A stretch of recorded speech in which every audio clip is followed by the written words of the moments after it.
கிருஷ்ணா கிருஷ்ணா வந்தகின்றி உன்னாலல்லவா அந்த உத்தவரை நான் கொன்றேன்.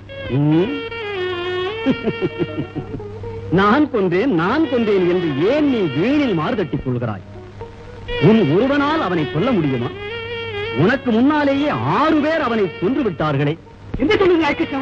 ஆமாம், நடந்ததைத்தான் சொல்கிறேன். முதலில் கர்ணனது கவச குண்டலங்களை இந்திரன் யாசித்து கவர்ந்து சென்றான். 2வது, பிரம்மாஸ்திரம் அவனுக்கு பயன் தராது போகட்டும் என்று பரசுராமர் சபித்து விட்டார்.